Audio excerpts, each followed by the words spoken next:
The Family from Vietnam by Tana Reiff. Chapter 1. Time to Leave. A Village in Vietnam. In their small house, the Nguyen family waited. The parents, Mai and Set, watched the war on TV. They saw other villages burned to the ground. They saw many people being killed. The war in Vietnam had been going on for many, many years. Now, at last, it looked as if it was coming to an end. But not a happy ending for South Vietnam. The North Vietnamese were heading for Saigon, the capital of South Vietnam. If the North Vietnamese took Saigon, the war would be over. The communists would take over. The Americans were helping people get out of the country. People were leaving by boat, by plane, by helicopter. Mai and Set did not want to leave. South Vietnam was their home. They had their house. They had good jobs. Mai was a teacher. Set was a doctor. They had money in the bank. And they had 3 children. The older boy's name was Vinh. The second boy was Bao. The little girl's name was T. She was not much more than a baby. If they stayed, they might be killed. Set's uncle worked for the Americans. That put the whole family on the wrong side of the communists. Outside their house, they saw neighbors in the street. Something was happening.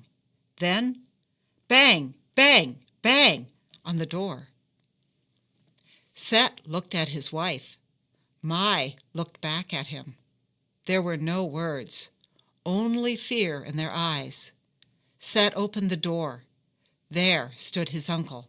The uncle's car sat out front, its engine running. "It is time to leave," said the uncle.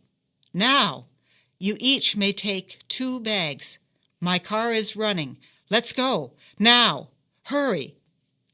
Mai and Set had hoped that this day would never come. But their bags were packed.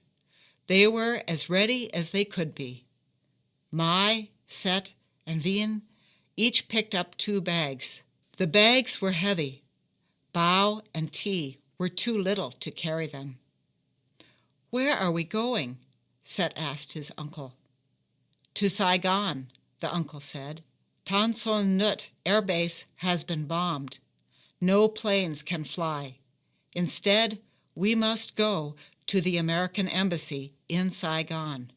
Helicopters are there, on the embassy roof. They are taking people to ships out at sea." Set turned to his uncle. "What about you?" "Don't worry about me," said the uncle. "Give me your house key and give me your bank numbers. I will take care of business, and then I will get out." Set did as his uncle asked. Then the family, with their bags, piled into the uncle's car. The drive into Saigon took 30 minutes. The family would never forget what they saw there. People and cars filled the streets. Scared people, crying people, people with heavy bags on their backs, people pushing their way toward the American embassy, people looking up at a helicopter on the roof of the embassy. The helicopter lifted off the roof into the sky. Then another helicopter took its place on the roof. One after another, the helicopters flew in and out. The Nguyen family waited in the car. They watched as the guards turned people away. They had no papers. There was no way they could get close to the embassy without papers.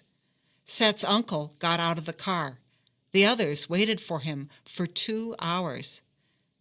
Then they saw their uncle walking toward the car. He waved his arm and opened the car door.